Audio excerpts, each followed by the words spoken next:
tanggal 10 Juli sampai 14 Agustus 1945 dibahas rancangan Undang-Undang Dasar. Setelah selesai dibahas, maka sidang kedua BPUPKI telah selesai.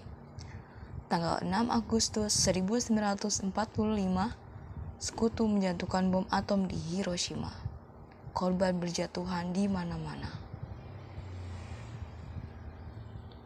Tanggal 7 Agustus 1945, BPUPKI dibubarkan dan diganti dengan PPKI dengan alasan tugas BPUPKI telah selesai. Tanggal 9 Agustus 1945, Jepang kembali dijatuhi bom atom oleh Sekutu, tepatnya di kota Nagasaki. Hal ini membuat Jepang kewalahan. Setelah peristiwa pengeboman, 3 tokoh Indonesia, yaitu Insinyur Soekarno, Dr. Andah Muhammad Hatta, dan Dr. Rajiman Widyodiningrat, dipanggil oleh Marsekal Terauchi di Dalat, Vietnam. Di Dalat, Vietnam, Jenderal Terauchi memberikan 3 keputusan, yaitu disetujuinya pembentukan PPKI, pertentangan pengangkatan Insinyur Soekarno sebagai Ketua PPKI dan Dr. Andah Muhammad Hatta sebagai Wakil PPKI, serta untuk mendiskusikan keputusan Jepang. Halo, selamat pagi Bung Karno. Maaf, siapa Anda? Saya Jenderal Terauchi, Panglima Jepang. Bisakah kita membuat pertemuan antara saya, Bung Karno, dan Bung Rajiman untuk membicarakan kemerdekaan bangsa Indonesia? Baiklah, kami akan berangkat nanti sore. Baiklah, jika begitu. Terima kasih, Bung. Insinyur Soekarno membicarakan undangan Terauchi kepada Bung Hatta dan Rajiman. Selamat pagi. Selamat pagi. Kedatangan saya ke sini untuk menyampaikan undangan Terauchi kepada kita untuk menuju ke Dalat, Vietnam. Untuk apa kita ke sana? Kedatangan kita ke sana untuk membicarakan tentang kemerdekaan Indonesia. Esok harinya, Insinyur Soekarno, Bung Hatta, dan Rajiman sudah sampai di Dalat, Vietnam. Mereka dijemput oleh Terauchi. Selamat datang, Bung. Kapan dan di mana kita akan membicarakan perbincangan ini? Kita akan membicarakan hal ini besok lusa di rumah saya. Sampai bertemu besok, Bung. Pagi hari setelah menginap di hotel, Soekarno dan kawan-kawan bertemu Terauchi dan melakukan perbincangan. Kami akan memberikan kemerdekaan bagi bangsa Indonesia, sehingga terbentuknya PPKI kemarin yang akan membantu. Lalu, apa saja tugas PPKI? PPKI akan membahas semua kelengkapan negara pada saat proklamasi. Kapan pelaksanaan proklamasinya? Karena khawatir, kami belum bisa menentukannya. Jepang akan memberikan kemerdekaan bagi Indonesia. Apakah wilayah Indonesia akan meliputi seluruh wilayah Hindia Belanda? Mungkin bisa jadi wilayah Indonesia akan meliputi wilayah tersebut. Pertemuan tersebut hanyalah tipuan muslihat dari Jepang untuk membantu bangsa Indonesia tidak berontak. Soekarno dan kawan-kawan pun kembali ke Indonesia. Sebelum pulang, mereka singgah ke Singapura untuk menemui 3 pimpinan PPKI.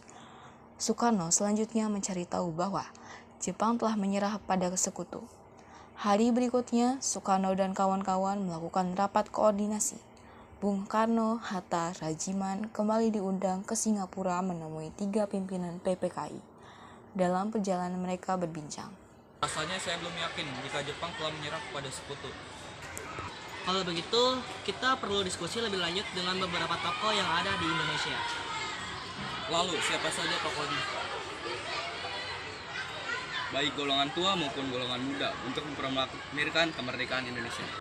Setelah mengetahui kekalahan Jepang dari siaran radio BBC, para pemuda menemui Insinyur Soekarno dan Muhammad Hatta di rumahnya, Jalan Pegangsaan Timur 56, Jakarta, untuk mendesak Insinyur Soekarno dan Muhammad Hatta agar mengumumkan kemerdekaan saat itu juga, dengan Sultan Syahrir sebagai juru bicara. Jepang sudah kalah, seharusnya kita memproklamasikan kemerdekaan. Kita tidak bisa memproklamasikan kemerdekaan begitu saja. Kita perlu membicarakannya di rapat PPKI. Kita tidak mungkin membicarakannya dalam rapat PPKI karena PPKI dibuat oleh Jepang dan kemerdekaan Indonesia haruslah dari usaha rakyat Indonesia, bukan pemberian bangsa lain. Bukan begitu, kita memang seharusnya membicarakannya dalam rapat PPKI. Karena PPKI adalah badan yang bertugas mempersiapkan kemerdekaan. Dengan demikian, usaha para pemuda dengan juru bicara Sultan Syahrir untuk membujuk Insinyur Soekarno agar segera memproklamasikan kemerdekaan mengalami kegagalan. Setelah mengalami kegagalan membujuk Bung Karno, maka para pemuda kembali mengadakan rapat dengan Chairul Saleh sebagai pemimpin. Setelah rapat usai, akhirnya diputuskan para pemuda akan menculik Insinyur Soekarno dan kawan-kawan. Keesokan harinya, tepat dini hari tanggal 16 Agustus 1945, Dr. Andah Muhammad Hatta, Insinyur Soekarno beserta Ibu Fatmawati dan Guntur Soekarno Putra dibawa oleh pemuda ke Rangas Dengklok. Ada apa ini? Apa maksudnya kami dibawa ke sini? Maksud kami agar Bapak segera memproklamasikan kemerdekaan. Saya sudah bilang bahwa kemerdekaan Indonesia harus dibicarakan terlebih dahulu di sidang PPKI. Bapak benar, karena persiapan kemerdekaan adalah tugas PPKI. Lagi pula, Bapak kan ketua PPKI. Bapak tidak mungkin mengambil keputusan tanpa memberikan anggota PPKI yang lain. Sementara terjadi perdebatan di Rangas Dengklok. Di Jakarta, Wikana atau golongan muda dan Tuan Ahmad Subarjo atau golongan ketua melakukan perundingan. Setelah mendapat beberapa kesepakatan, diutuslah Yusuf Kunto untuk mengantar Ahmad Subarjo ke Rangas Dengklok. Jadi Pak, saya antar ke Rengas Dengklok. Ayo kita segera ke sana. Rasa saya di sana pasti terjadi perdebatan yang sengit. Mari Pak, kita segera berangkat. Setelah sampai di sana, Tuan Ahmad Subarjo akhirnya menjemput Insinyur Soekarno dan kawan-kawan. Selain itu, Tuan Ahmad Subarjo berhasil meyakinkan para pemuda untuk tidak terburu-buru memproklamasikan kemerdekaan. Sekitar pukul 10 malam, rombongan Insinyur Soekarno sampai di Jakarta untuk sesaat pulang ke tempat masing-masing. Lalu, langsung menuju rumah Laksamana Maeda untuk merumuskan naskah proklamasi. Silakan buku Bapak. Tunggu dulu, bagaimana mungkin kita akan merumuskan suatu teks proklamasi di rumah seorang laksamana Jepang? Tenanglah, silakan masuk semua. Saya menjamin selama Anda berada di rumah saya, Anda akan terselamatkan. Baiklah, di ruangan mana kita dapat merumuskannya? Silakan berdiskusi di ruang makan.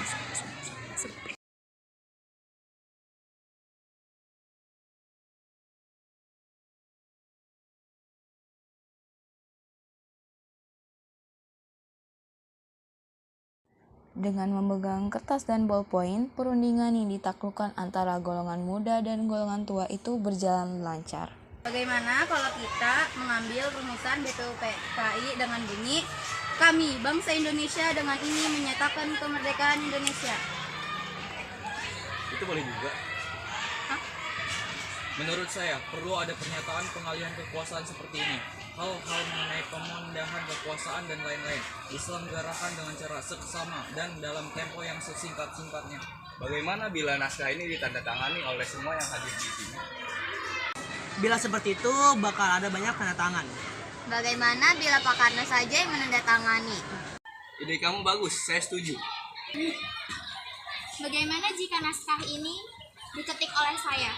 Tapi harus ada beberapa perubahan, seperti wakil-wakil bangsa Indonesia diganti atas nama bangsa Indonesia, dan Jakarta 17 Agustus 45 diganti menjadi hari 17 bulan Agustus tahun 1945 dan juga Tempo menjadi Tempo.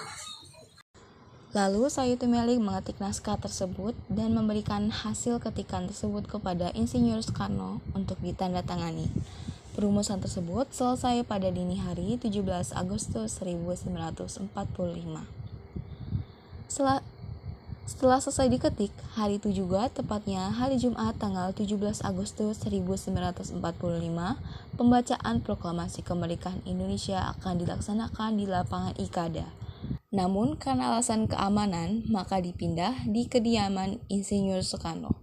Terjadi sedikit perbincangan antara Soekarno, Fatmawati, Latif Hendraningrat, dan S. Suhud. Pak, kita membutuhkan bendera merah putih suatu bangsa. Iya, saya tahu. Maka saya sudah meminta istri saya untuk menjahitkan.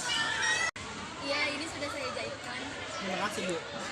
Pada tanggal 17 Agustus 1945, di kediaman Insinyur Soekarno, persiapan proklamasi dilakukan oleh Sudiro yang menyiapkan mikrofon sebagai tangan kanan Soekarno. Tepat pukul 10 pagi, Insinyur Soekarno membacakan teks proklamasi selanjutnya dengan pengibaran merah putih oleh S. Wood dan Latif Hendraningrat yang diiringi lagu Indonesia Raya. Dilanjutkan dengan sambutan Wali Kota Suwirjo dan pimpinan barisan pelopor Dr. Muwardi. Proklamasi. Kami, bangsa Indonesia, dengan ini menyatakan kemerdekaan Indonesia. Hal-hal yang mengenai perpindahan kekuasaan dan lain-lain diselenggarakan dengan cara seksama dan dalam tempo yang sesingkat-singkatnya. Jakarta, hari 17 bulan 8 tahun 1945, atas nama bangsa Indonesia, Soekarno-Hatta. Berita proklamasi menyebar dengan cepat ke seluruh penjuru Jakarta. Setelah itu, teks sampai ke tangan Kepala Bagian Radio Damai, Waidan B, dan memerintahkan FUS atau Markosis untuk menyiarkannya. Pada tanggal 18 Agustus, PPKI melakukan sidang yang kedua dihadiri oleh Insinyur Soekarno, Muhammad Hatta, Rajiman, dan para pemuda. Peristiwa sidang PPKI ini begitu berharga, dan peristiwa itu telah mengubah segala sendi kehidupan bangsa Indonesia. Assalamualaikum warahmatullahi wabarakatuh. Waalaikumsalam warahmatullahi wabarakatuh.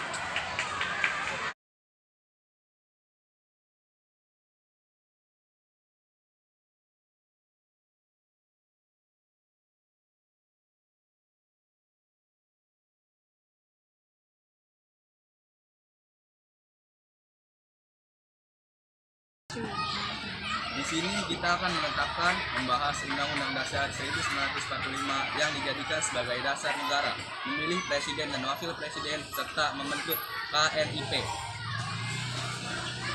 Ya, kami setuju. Sekian pertemuan sidang kali ini. Merdeka!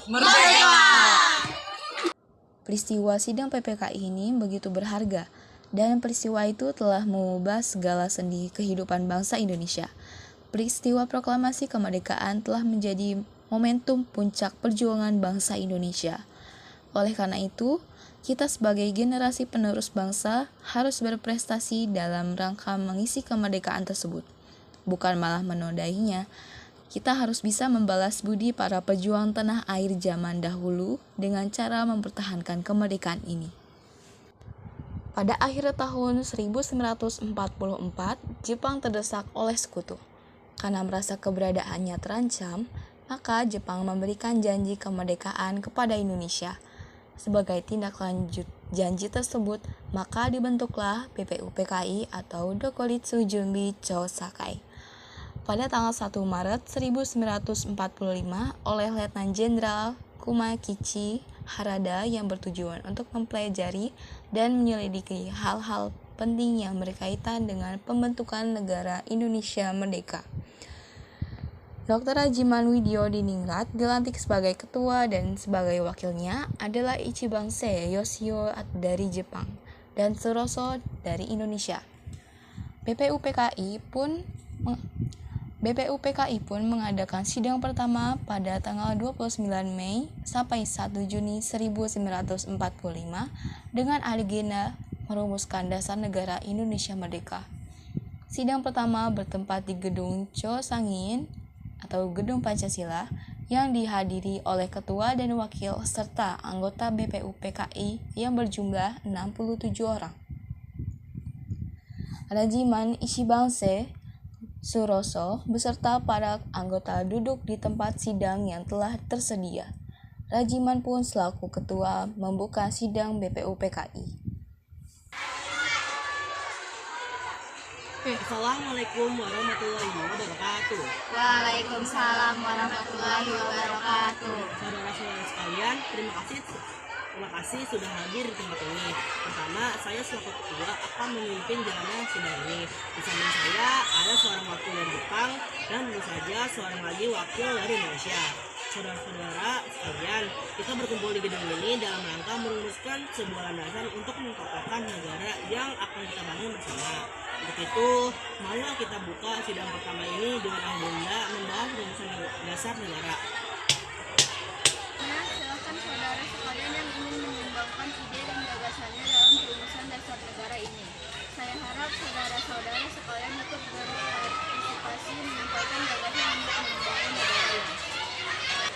Saudara-saudara sekalian, saya ucapkan terima kasih telah memberikan kesempatan untuk menyampaikan pidato singkat ini. Saya ingin menyampaikan gagasan saya tentang dasar negara.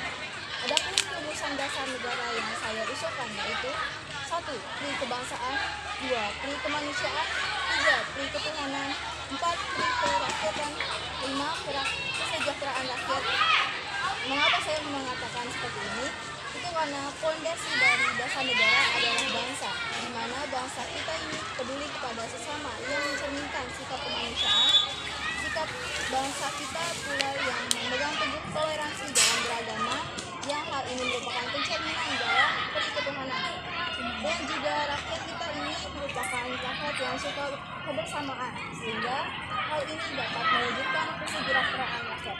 Itulah usulan dari saya, mohon dipertimbangkan. Terima kasih. Selanjutnya, silakan kepada anggota yang lainnya untuk menyampaikan gagasannya. Terima kasih kepada ketua beserta wakil yang telah memberikan kesempatan pada saya untuk menyampaikan pandangan saya tentang dasar negara. Adapun rumusan yang saya usulkan diantaranya: 1. Persatuan, 2. Kekeluargaan, 3. Keseimbangan lahir dan batin, 4. Musyawarah, 5. Keadilan rakyat. Demikian gagasan yang saya sampaikan, mohon untuk dipertimbangkan. Terima kasih. Silakan anggota lain untuk menyampaikan gagasan tentang dasar negara. Saudara-saudara sekalian, setelah memikirkan ini semalaman, saya berpendapat bahwa dasar negara kita harus berdasarkan kepada 1. Kebangsaan Indonesia, 2. Internasionalisme atau pri kemanusiaan, 3. Mufakat atau demokrasi, 4. Kesejahteraan sosial, dan 5. Ketuhanan yang berkebudayaan. Saudara-saudara, dasar-dasar negara telah saya usulkan. Usulannya ada 5. Saya memberi usul untuk memberi nama kelima dasar negara tersebut dengan nama Pancadharma. Namun, nama Pancadharma ternyata tidak tepat di sini karena dharma berarti kewajiban, sedangkan kita membicarakan dasar. Setelah mendapat saran dan petunjuk dari seorang teman, kita ahli bahasa, akhirnya saya memberikan nama kelima dasar negara ini yaitu Pancasila. Panca artinya 5 dan sila artinya asas atau dasar. Di atas kelima dasar itulah kita mendirikan negara Indonesia, kekal dan abadi. Barangkali ada saudara-saudara yang tidak suka akan bilang, sabar, salah. Bilang sabar. Coba Hana lihat nah. Barangkali ada saudara-saudara yang tidak suka akan bilangan yang 5 itu. Saya boleh peras sehingga tinggal 3 saja disebut Trisila, sosio nasionalisme, sosio demonstrite, dan ketuhanan. Dan jika saya peras lagi menjadi 1, maka dinamakan sosio nasionalisme. Apakah saudara-saudara sekalian setuju dengan usulan saya? Silahkan kemukakan pendapat Anda. Terima kasih. Itulah rumusan menurut saya. Kenapa ketua? Apakah usulan nama Pancasila atau Trisila bisa diterima? Baiklah, silakan kepada para hadirin anggota sidang untuk menyampaikan pendapat tentang usulan nama Pancasila yang disampaikan oleh Pak Soekarno. Saya selaku perwakilan dari para anggota sidang menyatakan setuju dengan nama Pancasila yang disampaikan oleh Pak Soekarno. Baiklah, ternyata para anggota sepakat untuk menyetujui pemberian nama dasar negara yang disampaikan oleh Pak Soekarno, yaitu Pancasila. Saya rasa usulan nama yang diberikan Pak Soekarno ada benarnya. Hadirin, ada beberapa hal yang akan disampaikan oleh wakil dari Jepang. Silakan Mr. Ichi Bangsae. Ohayou gozaimasu. Selamat siang hadirin, saya menyaksikan jalannya sidang dari awal hingga akhir dan menyimak beberapa usulan yang telah disampaikan oleh para anggota sidang. Saya hanya ingin menyampaikan setuju dengan hasil rumusan tersebut yang selanjutnya akan ditegaskan lagi oleh ketua sidang. Hanya itu saja yang dapat saya katakan. Terima kasih. Arigatou gozaimasu. Terima kasih kepada Mr. Iki Masae yang telah menyampaikan sambutan sebagai perwakilan dari Jepang. Saudara-saudara sekalian, tadi kita sudah menyimak bagaimana pandangan tentang dasar negara yang telah disampaikan oleh Mr. Mu, Yamin, Dr. Soepongo, dan Insinyur Soekarno. Nama dasar negara pun sudah kita sepakati, yaitu Pancasila. Namun, mengenai rumusan dasar negara Pancasila tersebut akan dibahas lebih lanjut oleh Panitia 9 dengan demikian. Sidang pertama BPU PKI dengan agenda rumusan dasar negara kita akhiri sampai sini. Sidang BPU PKI pertama tanggal 29 Mei sampai 1 Juni 1945 dengan agenda merumuskan dasar negara berakhir. Selanjutnya, dasar negara tersebut dibahas dalam sidang yang dilakukan oleh Panitia 9. Sebagai ketua dipilih Insinyur Soekarno dan anggotanya terdiri dari Dr. Muhammad Hatta, Tuan A.A. Maramis, Abdul Kahar Muzakir, Ahmad Subarjo, Tuan Muhammad Yamin, Agus Salim, Wajid Hashim, dan Abi Kusno Djokrosuyoso. Panitia 9 menghasilkan sebuah rumusan dasar negara yang terdapat dalam pembukaan Piagam Jakarta atau Jakarta Charter.